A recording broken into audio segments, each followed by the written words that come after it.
bonjour, bienvenue dans l'Afterwork. Je suis ravie de vous retrouver pour découvrir ensemble 3 entrepreneurs de talent, comme chaque lundi.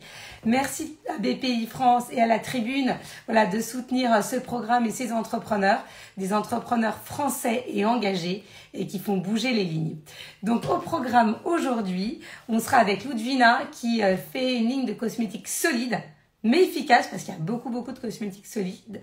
Je dis pas qu'ils sont pas tous efficaces, mais voilà, l'idée, bien sûr, c'est de vous présenter des startups qui sont engagées, mais qui ont aussi une vraie efficacité, parce qu'il y a cette volonté d'engagement, on la retrouve partout, mais l'efficacité n'est pas toujours présente. On sera avec Sophie pour parler justement de toutes ces compétences qu'on a en nous, dans le milieu professionnel, pour WooSkill. Et enfin, on sera avec Tristan.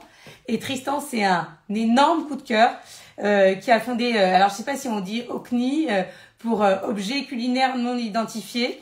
Vous allez voir, vous allez découvrir la cuisine autrement et surtout des produits absolument incroyables où on va avoir le goût, mais pas forcément la forme à laquelle vous vous attendiez. Donc tout de suite, on démarre avec, justement, c'est Tristan qui est avec nous en premier et qui a envoyé sa demande de manière très rapide, on va dire.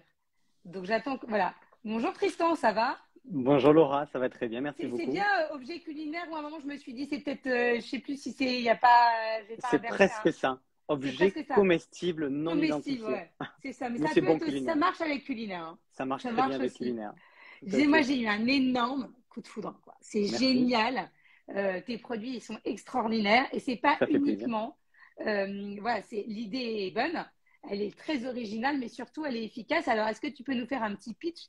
Je vois qu'il y a des produits derrière, donc j'espère que Mhm. tu vas nous faire ressentir la saveur de tes produits à travers l'écran.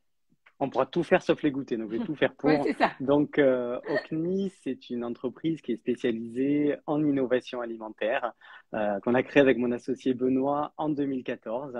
On est basé à Alès, dans le Gard, dans le sud de la France. Et donc, OCNI, ça veut dire objet comestible non identifié. Et ça résume bien ce qu'on fait. On crée et on fabrique des OCNI. Et donc, justement, le premier OCNI qu'on a créé, c'est l'assaisonnement à tailler. L'assaisonnement à tailler, qu'est-ce que c'est? On est sur un condiment qui est présenté en forme de crayon avec un petit taille-crayon. Et l'idée, tout simplement, ça va être de venir tailler ce produit sur son assiette au dernier moment, une fois qu'elle est prête, et ces petits copeaux donc vont venir l'assaisonner. Donc l'intérêt, c'est qu'on a déjà un geste qui crée vraiment la surprise. Quand on a ça sur table, on est sûr de faire sensation. On a un côté aussi, là c'est dur de montrer, mais on a Et un joli petit copeau, anti-gaspi. et en plus Anti-gaspi à anti-gaspi. fond. Carrément, c'est le plus important. C'est important aussi. Et le plus important, ce que j'allais dire justement, c'est le goût, parce que c'est quand Le même goût. vraiment ça qu'on a travaillé. C'est très nouveau, c'est très innovant, mais malgré tout, c'est important. Dedans, tout est en naturel et en végétal. Comment c'est fait pour avoir cette texture un petit peu particulière? On Donc travaille là, sur c'est quel goût là? Là, c'est pour Alors, assaisonner quoi? là, c'est du piment d'Espelette. Piment d'Espelette, vous l'imaginez sur un barbecue avec des légumes grillés, du poisson grillé par exemple. Pourquoi pas pour les amateurs avec du chocolat, ça peut être top aussi. C'est vrai, ça se marie très Consommé. bien. Ouais, Ouais. tout à fait. Et au-delà de ça, on a une quinzaine de références différentes. Donc, on a du classique, on a du basilic, on a du citron, on a le cèpe qui est aussi notre meilleure vente. Donc, il y en a vraiment pour tous les goûts. Et alors, comment tu as l'idée de faire ça? Parce que à chaque fois, j'aime me demander, mais là, ça paraît tellement inconcevable. Qu'est-ce qui fait qu'un jour, on dit, je vais tailler mon assaisonnement? Alors, Ocni, avant tout, c'est parti Tu l'as fait en étant totalement à jeun. Alors, l'idée n'est pas de moi et la personne qui l'a créée était totalement à jeun. C'est l'idée de mon associé Benoît. Benoît, on l'appelle le savant food. Et en fait, il a un parcours très atypique. Benoît, il est formé à la fois en cuisine, en pâtisserie, en art contemporain, en design culinaire. Ça fait beaucoup de choses. Il a un peu le couteau suisse chez Ocni. Et en fait, dans son parcours plus artistique, il a beaucoup travaillé la matière première. Donc, l'agar-agar, justement, qui est dans le produit. Il est parti du constat que l'agar-agar coupé très finement et mélangé à un goût crée vraiment une explosion de saveur en bouche. Et vraiment, ce crayon, c'est ça, c'est une explosion de saveur en bouche. Donc, il est parti de ce constat-là, de la matière, en fait. Et donc, aujourd'hui, il y a combien de types de... Parce que tout est... Non, tout n'est pas à tailler, je crois, hein, si ma mémoire est bonne. Exactement, tout n'est pas à tailler. Donc, le premier produit, on l'a sorti en fin 2016. Et donc, aujourd'hui, après plusieurs mois de R&D, on a sorti donc le deuxième OCNI, qui est donc la bouteille à râper. Donc, même principe, on est sur un condiment. Sauf que cette fois-ci, il ne va pas se tailler, il va se râper. À la maison, on va utiliser une petite râpe. Et l'idée, ça va être donc de râper ce produit sur son assiette au dernier moment une fois qu'elle est prête. Là, on est parti sur quelque chose de beaucoup plus simple, au-delà de la forme du produit. Euh, on a deux références, la moutarde et le ketchup. Donc ça, on sait que tout le monde a dans sa cuisine. Très Et simple ça peut pas se d'utilisation. casser. Tu sais, souvent les crayons qui sont un peu en cire, ils peuvent se casser Mm, en mm. deux. Est-ce qu'au niveau de la conservation, est-ce que les gens le touchent? Donc, est-ce que, voilà, est-ce que tous ces critères-là d'hygiène, de conservation sont respectés? Ouais, on a pensé à tout ça. Et d'ailleurs, justement, sur le nouveau produit, comme tu peux voir, on a mis un petit embout qui permet justement de protéger l'utilisation. Après, dedans, tout étant en naturel et en végétal, on a choisi de mettre une date de consommation optimale sur les produits de 9 mois. C'est-à-dire qu'après ces 9 mois, tu peux très bien les consommer sans aucun risque. Seulement, ça va perdre un petit peu en goût. Parce que pour nous, c'était important aussi d'être vraiment en naturel et en végétal, ce qui fait qu'on ne va pas forcément au-delà de ces 9 mois. Et où sont fabriqués tous ces produits? Ici où je suis. Dans nos locaux, grosso modo, on a 200 mètres carrés, dont 50 mètres carrés de cuisine. Ocni, avant tout, c'est une équipe, hein. Aujourd'hui, on est 8. Il y a 3 personnes en production et c'est vraiment eux, avec leurs petites mains, qui font toute la production. Chaque année, tout est semi-artisanal, on va dire. Chaque année, on réclame une belle quantité de produits. On fait grosso modo 150 000 produits qu'on distribue un petit peu partout en France et même un petit peu plus loin. Et donc, on est très fiers aujourd'hui de pouvoir proposer ce produit très innovant. Et bravo, non, parce que franchement, Merci. c'est un super challenge. Et juste une dernière question, c'est distribution, enfin deux questions, où on vous trouve et le prix. Alors déjà, où est-ce qu'on nous trouve sur notre site internet, ocnifactory.com, ocni-factory.com. Et après, on a une belle distribution aujourd'hui. On est vendu grosso modo dans un peu plus de 500 boutiques indépendantes, des épiceries fines, des concept stores, des boutiques cadeaux. Plus simple à trouver, on est vendu également dans tous les magasins nature et découverte. Donc ça, c'était pour la première question. Et Deuxième le prix? question, au niveau du prix, donc différents prix. Pour commencer, il y a le coffret, un crayon et un taille-crayon. Prix de vente conseillé est à 12 euros. Si on est vraiment fan, on peut en acheter plusieurs. On a un coffret avec 3 crayons, un taille-crayon qui est à 25 euros. Et si on est fan vraiment de la bouteille, qui est un petit peu plus grosse en termes de quantité, elle est vendue au tarif de 22,90 euros. Et ça dure combien de temps à peu près? Enfin, c'est pour, par rapport à une bouteille, à un pot de moutarde classique. Alors, si on parle des crayons, en termes d'utilisation, dedans, tu as grosso modo de quoi faire 120 petits tours de taille crayon. Nous, sur Ah une oui, assiette, donc on conseille voilà. d'en mettre 5-6. C'est assez puissant, on ne peut pas faire goûter, mais moi, au nez, on le sent, c'est fort, c'est puissant. Et l'idée, c'est un concentré de saveur, donc vraiment pas besoin d'en mettre beaucoup. Au niveau de la bouteille, grosso modo, on a une quarantaine d'utilisations, donc une quarantaine de coups de râpe qu'on peut mettre, et un coup de râpe suffit pour assaisonner pardon, son assiette. Et encore une fois, c'est assez fort. Donc, vraiment, pas besoin de mettre beaucoup. Et c'est l'idée, justement. On disait anti-gaspi, oui, on n'en met pas beaucoup et ça se garde donc longtemps. Et fabriqué en France. En tout cas, merci beaucoup Ben, d'avoir merci été avec beaucoup. nous et bravo parce que sincèrement, moi j'ai été bluffée Tristan quand j'ai découvert tes produits. C'est Ben, génial, ça fait très vraiment. plaisir. Merci beaucoup pour l'invitation. Ravi d'avoir pu Et puis on fait présenter des notre petits activité. déjeuners avec des pays où on rassemble, voilà, des acteurs plus gros, des startups, des investisseurs en fonction d'un thème bien précis pour le spécial food. Parce que là, on commence demain avec un spécial mode engagé, mais pour le spécial food, vous venez, hein, de là On où sera vous là êtes. Je avec viens grand vous plaisir. chercher. Ben, tu peux Merci venir, beaucoup. on Le sera là. prochain, c'est spécial food. Je te donnerai la date, c'est Merci en beaucoup. juin et on compte sur toi. Et Avec sur grand vous deux plaisir. d'ailleurs, hein. On On veut sera bien tout avoir ça. comment tu l'as appelé, le savant, non, Savant Food, Benoît. le savant, voilà, on veut bien un Benoît aussi. En tout Tu cas, seras merci là. beaucoup et bravo. Merci Laura. À bientôt. Merci, à bientôt. Et je poursuis, donc c'est Sophie qui nous a rejoint. J'en profite pour dire à Loud Vina de bien m'envoyer une petite demande parce que je ne vois pas sa demande affichée pour que je puisse la recevoir. Bonjour Sophie, ça va? Bonjour Laura. Donc là, on passe dans un autre registre, hein. Là, on était dans la food, l'innovation. Avec toi, on va plutôt parler justement, enfin, ça reste l'univers professionnel, mais ce que tu as créé avec Wooskill. Et si tu peux nous faire un petit pitch d'abord. Je vois que c'est très bien fait, il y a l'écran derrière, Tristan avec ses produits, vous êtes parfait, hein. Parfait. Alors, WooSkill, c'est une plateforme collaborative, donc ouverte à tout le monde, de partage des compétences. Concrètement, chacun peut proposer de transmettre son savoir, son expérience, ou de faire appel aux compétences des autres en live grâce à la visio.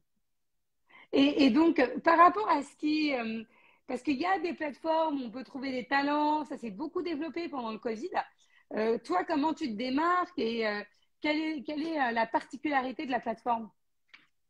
Il y a 3 grandes particularités. La première, c'est vraiment cette notion de plateforme collaborative. Un petit peu comme on partage aujourd'hui ses vêtements, ses meubles, son appart ou sa voiture, eh bien, on s'est dit que ce qu'on avait de plus précieux, c'était finalement ce qu'on sait.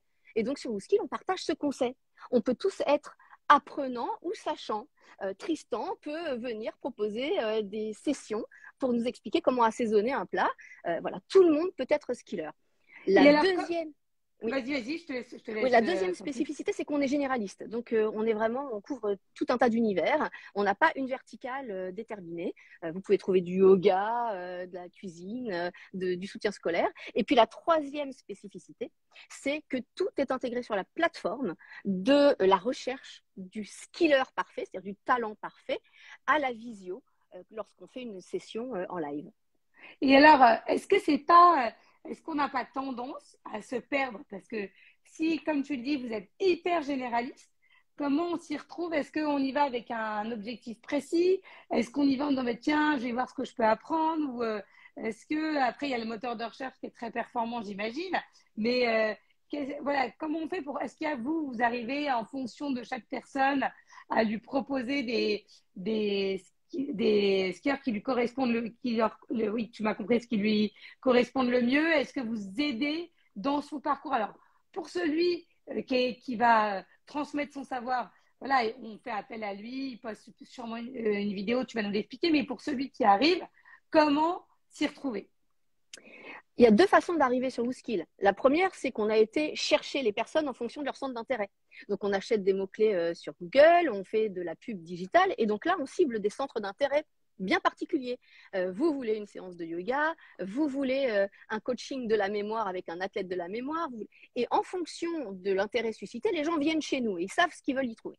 Ça, c'est la première façon de faire. La deuxième façon de faire, c'est que les gens ont entendu parler de WooSkill comme étant une plateforme de partage des compétences. Ça les intrigue, soit parce qu'ils veulent proposer leurs compétences, soit parce qu'ils veulent découvrir des domaines, ils ne savent pas nécessairement lesquels. Et puis, ils vont surfer, ils vont naviguer. Nous, notre rôle, c'est de mettre en avant des parcours séduisants et des profils séduisants. Et puis, grâce au moteur de recherche et au filtre, de les aider à affiner une recherche sur un besoin bien précis. Et donc, tout le monde peut s'inscrire pour transmettre quelque chose? Est-ce que ça passe par un filtre? Est-ce qu'il y a une équipe qui sélectionne ou tout le monde peut s'inscrire? Tout à fait. Tout le monde peut s'inscrire, mais après, on valide. Alors ça, c'est une spécificité à laquelle je tiens beaucoup. C'est qu'on n'a pas besoin, pour exercer et pour donner ou transmettre une compétence ou proposer un service, on n'a pas besoin, dans tous les cas, d'avoir une structure juridique qui représente une certaine lourdeur. On peut tous, de façon occasionnelle, non professionnelle, proposer des services sur une plateforme collaborative. Donc ça, c'est ouvert à tous. Par contre, après, on a effectivement et des outils et des équipes qui vont faire ce qu'on appelle la modération, qui vont valider les profils, valider les informations de chaque profil, et puis donner des notes qui vont permettre de référencer plus ou moins bien les profils et les annonces qui sont proposées. Et dans ceux qui proposent leur talent, forcément, ils font pas ça gratuitement. Ah bah, on peut faire gratuitement. Le skiller définit son prix. En fait, il dit… Et vous n'intervenez pas du tout, vous conseillez des prix? Alors, ce que on leur conseille de faire, c'est de regarder ce que font les autres dans leur domaine. On leur dit, voilà, ça va vous donner une façon de vous étalonner. Petit à petit, avec le trafic et avec la data, on pourra faire des suggestions de prix, comme on fait déjà aujourd'hui des suggestions de thématiques. Donc, on leur dit, par exemple, dans ton domaine, ce qui est très demandé, c'est ça. Dans le yoga, ce qui est très demandé, c'est le yoga du visage. Voilà. Donc, on fait des propositions et bientôt, on pourra faire des recos de prix. Aujourd'hui, ils regardent ce que font les petits confrères. Et comment tu as eu l'idée? Est-ce que tu avais déjà monté une boîte avant? Qu'est-ce qui fait qu'on se lance dans ce type de défi entrepreneurial? Déjà, ce qu'on se lance dans le défi entrepreneurial quand on a déjà fait avant, c'est qu'on a été piqué. On a été piqué par le virus et que ce virus, il ne nous lâche pas. Voilà. Parce que c'est quand même du boulot. Hein. Ce que je raconte, ça a l'air simple, mais il y a vachement de travail derrière. Il y a énormément de travail et de prise de risque. Hein. et de prise de risque. Et parfois, on se dit, est-ce que voilà, j'ai bien, enfin voilà, j'ai fait une première aventure, elle s'est terminée, j'ai bien vendu. Est-ce que je me repose ou est-ce que je me relance au combat? Je suis repartie au combat et avec grand plaisir. C'était quoi, Sophie, ton premier défi? C'était digitaliser les pratiques dans la santé. Ce qui peut D'accord, paraître assez évident aujourd'hui, mais à l'époque, ça n'était pas du tout. Donc, c'était un vrai combat. Et puis, un vrai challenge. La société s'est super bien développée. On l'a revendue fin 2019 à un grand groupe. Et du coup, là, soit on prend sa retraite, soit on se relance. Voilà, oui, non, mais un peu jeune pour prendre sa retraite quand même. Et puis, voilà, comme tu le disais, une fois qu'on y a goûté, c'est quand même très grisant. Puis j'avais des personnes de confiance avec lesquelles j'avais envie de retravailler. Et qu'est-ce qui m'a inspiré ou qu'est-ce qui nous a inspiré? C'est l'essor de ces plateformes collaboratives. Et on s'est dit, mais finalement, les gens cherchent tous les moyens possibles d'augmenter leurs revenus ou alors de faire fonctionner l'économie circulaire, mais souvent d'augmenter leurs revenus parce qu'ils sont dans des situations difficiles, parfois précaires. Et ils monétisent tout ce qu'ils ont. Et avec WhoSkill, ils peuvent monétiser ce qu'ils sont, ce qu'ils savent. Ce qu'ils ont de plus précieux, c'est en fait eux-mêmes. Voilà. Et on avait envie de les mettre en lumière, ces gens-là. Et d'un autre côté, de démocratiser l'accès aux compétences, que tout le monde puisse très facilement avoir accès au meilleur prix à la prestation dont il a besoin. Et puis, ça peut être ponctuel. On a quelque chose à répéter, on a besoin d'un talent pour un moment précis dans sa vie. Voilà, on peut. Mais a priori, pour l'instant, ce partage de compétences, il se fait par écran interposé. Exactement. On insiste beaucoup sur la visio. Le skiller peut proposer des interactions en présentiel, c'est son choix. Mais nous, on essaye de focaliser ça sur la visio parce que ce qui nous plaît, c'est ce côté démocratisation de l'accès aux compétences, que ce ne soit pas réservé aux gens qui sont dans des grandes villes, mais que même quand on est dans une petite ville de province, on puisse avoir les conseils d'une grande styliste comme Christina Cordula qui est sur la plateforme, que lorsqu'on est au fin fond de son petit bled qu'on adore et qu'on ne veut pas quitter, on puisse avoir les conseils d'un grand chef comme Michael et Alix pour faire les meilleures crêpes au monde. Voilà, on est très sensible à ça. Et puis, on est sensible aussi aux liens intergénérationnels, que les plus âgés, sans nécessairement sortir de chez eux, puissent avoir des interactions avec des jeunes, et puis que les jeunes puissent aider les plus jeunes. Voilà. Et est-ce qu'il y a une fonction, parce que moi, c'est vrai que tout ce qui est impact sociétal, social, est quelque chose qui me parle beaucoup. Et je me dis, est-ce que demain, moi, je vais me mettre sur la plateforme et je ne sais pas ce que je pourrais vendre comme talent, mais imagine, j'entraîne au pitch pour les startups, mais je n'ai pas envie de faire du pur bénévolat, mais j'aimerais que, par exemple, ce que je gagne aille directement à une association. Est-ce que vous avez mis ça en place? On l'a envisagé, c'est dans la roadmap. Ça n'est pas encore en place, mais plusieurs personnes. Parce que ça, je trouve ça génial. Bah oui. Bah ouais, c'est super. Que moi, je me dis, j'adorerais faire ça, mais je ne me vois pas m'enrichir en transmettant, d'un point de vue financier. En revanche, si je sais, et d'ailleurs, si la personne qui fait appel à moi sait que cet argent, elle va aller à une cause que je soutiens, je pense à l'Institut Raphaël, qui est cet institut qui aide les malades et les patients atteints de cancer. Je me dis, c'est génial parce que tout le monde est bénéficiaire. Donc, c'est vrai que développez-le vite. Tout à fait, ça c'est une très bonne idée. Et c'est vrai que plusieurs personnes nous l'ont demandé, en particulier des personnes reconnues, voilà, qui ont déjà une aura médiatique et qui savent qu'elles peuvent faire venir du monde et donc générer un impact. Donc, bien noté, Laura. Cette idée va être mise. Et quand c'est au point, je vous rejoins. Ah bah ça c'est super. Et puis des talents à partager, moi j'ai plein d'idées. Hein. Une Laura, ça a des millions de talents. Non, et qui peuvent être très utiles à tous les autres. Je réfléchis, parce que c'est aussi l'occasion de ces lives. Pour le Téléthon, on pourrait envisager, ce qui serait super, c'est de faire pendant les 30 heures du Téléthon, de reverser une partie, d'inciter les skillers à participer et à reverser une partie au Téléthon pour avoir le record qu'on peut faire où les gens vont apprendre pendant cette période-là en faisant du bien aussi autour d'eux. Exactement. Donc, on se reparle très vite. Ah ben, grand plaisir. Avec très grand beaucoup. Plaisir. Merci Avec Sophie. Plaisir. Au revoir. Au revoir. Et c'est bon. Normalement, Ludvina s'est connectée, a envoyé sa demande. Donc, tout se fait le temps que… Si, Sophie, il faut que tu te déconnectes. Pardon. T'inquiète pas. Bonjour Ludvina, ça va? Bonjour, ça va très bien, merci. Alors, j'attends que tu sois en plein pot, mais je vois beaucoup ton plafond quand même. Hein. Attends. Alors là, tu peux... Ah, c'est parfait, là, c'est parfait, c'est parfait, c'est parfait. Donc, on va dans un autre registre encore après la food, après les compétences. On va dans la beauté. On dit Pachamama et on dit Pachamamé, on dit. On dit Pachamamaï. Voilà. Et alors, pourquoi ce nom déjà? Parce que je vais poser la question qui me titille. Alors, tout simplement parce que je suis née au Pérou et que il y a des choses qui se disent là-bas en termes de ce qu'apporte la terre aux êtres vivants. Et qui est sous la coupelle, entre guillemets, de la terre-mère. C'est une déesse andine et on dit qu'elle est capable d'apporter de quoi vivre à tous les hommes, les animaux, les plantes, mais qu'elle attend un retour. Et en fait, c'est cette notion de retour et de responsabilité vis-à-vis de notre environnement, vis-à-vis de notre écosystème qui m'a touchée. Et alors, toi, tu as décidé de créer une ligne. Alors, je disais, il y a beaucoup quand même. J'en parlais encore tout à l'heure avec une entrepreneur. Il y a énormément de startups autour de la cosmétique. De la cosmétique, certes engagée, mais il y en a beaucoup, beaucoup, beaucoup. Euh, donc, toi, c'est un secteur bien particulier parce que tu as choisi tout ce qui était cosmétique solide. Et, Exactement. Et et il y en c'est a aussi beaucoup. Donc, comment tu te démarques de tes concurrents? alors, déjà, on a été quand même pionniers en France de la cosmétique solide artisanale, puisqu'on a été les premiers à sortir des shampoings solides, des dentifrices solides en boîte rechargeable, qu'on a créé aussi avec le retour des consommateurs.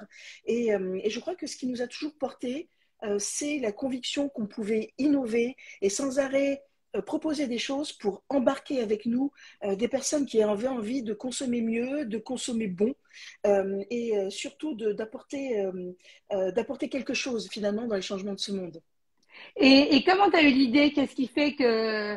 Voilà, la question, c'est qu'est-ce qui fait qu'on se lance dans la cosmétique solide?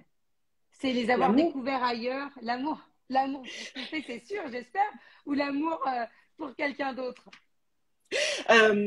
Alors déjà, j'ai beaucoup voyagé dans ma vie et forcément, je faisais très attention à ce que je mettais dans ma trousse de toilette et je ne remercierai jamais autant Lush que de m'avoir permis d'avoir des bagages aussi légers. Et un jour, en fait, ma petite fille, donc je suis grand-mère, est née. Et forcément, on éprouve énormément d'amour envers un petit, surtout quand on voit que dès qu'on lui met quelque chose sur la peau, ça devient tout rouge et ça réagit. Et on a juste le cœur qui se pince, le ventre qui se serre, et on a envie de l'aider. Et c'est ce que j'ai fait en fait. J'ai voulu créer quelque chose pour lui faire plaisir. Et c'était un cadeau en fait au début. Je ne voulais pas du tout en faire un business. Mais l'idée, c'était vraiment de se dire qu'est-ce que je peux lui offrir qui soit doux, qui soit bon. Et en fait, ça a eu un impact autour de moi, des amis qui m'ont dit, mais il faut vraiment faire quelque chose parce qu'on ne trouve pas ce genre de choses. Et bien entendu, comme j'ai toujours travaillé dans l'environnement et dans la relation avec les communautés, c'était très simple pour moi de faire la jonction. Oui, mais alors, est-ce que tu as fait un peu de recherche avant? Comment on arrive à sortir ses premiers produits? Je suis une autodidacte pure. Je suis quelqu'un qui, quand il se met à fouiller quelque chose, va jusqu'au bout des choses. Je ne lâche rien et donc j'ai appris. Et ensuite, j'ai eu la chance d'aller visiter des gens qui ne faisaient pas la cosmétique solide, mais des savonniers. Et donc, on m'a transmis des ficelles sur qu'est-ce que c'est qu'une boîte de cosmétiques, etc. Et j'ai fait des bonnes rencontres.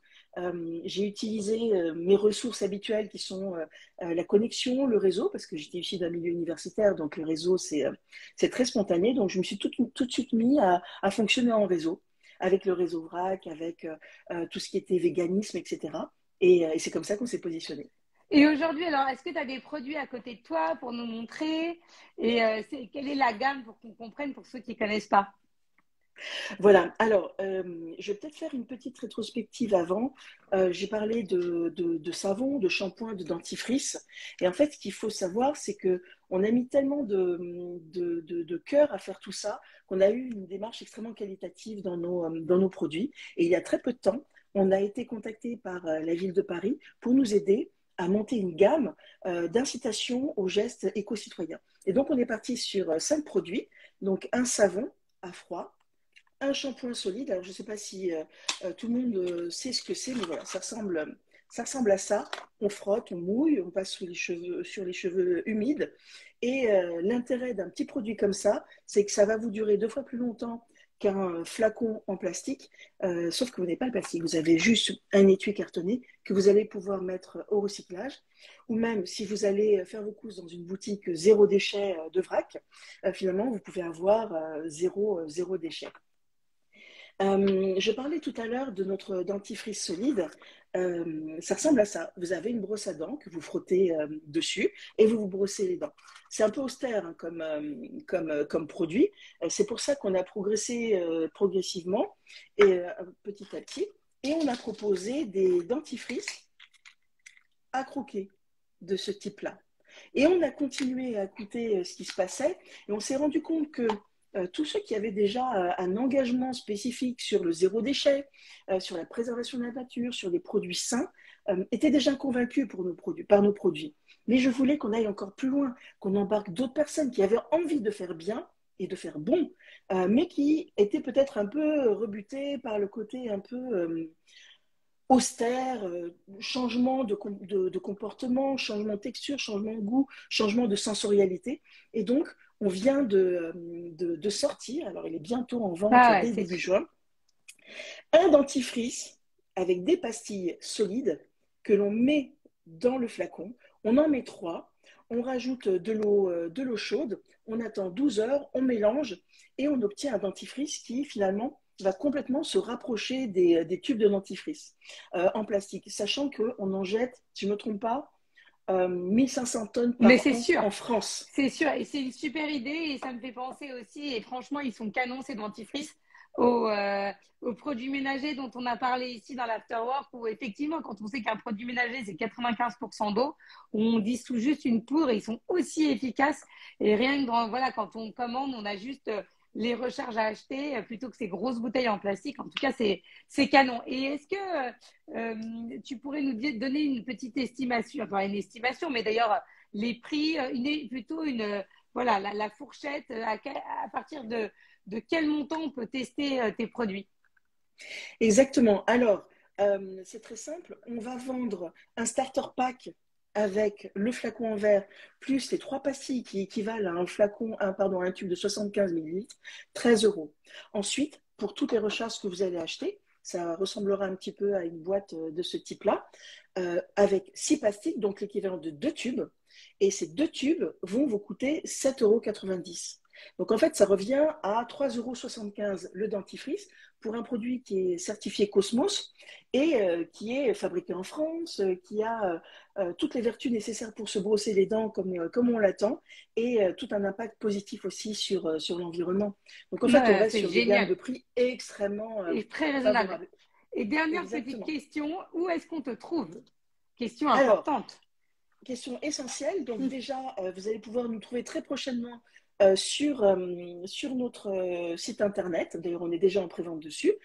Et dans toutes les épiceries bio qui voudront bien nous distribuer ou zéro déchet, à commencer par la chaîne Day by Day. Mais on a aussi plein de petits revendeurs qui se sont dit, mais là voilà, c'était vraiment la marge qui manquait entre le cosmétique, le petit galet à frotter et le tube classique.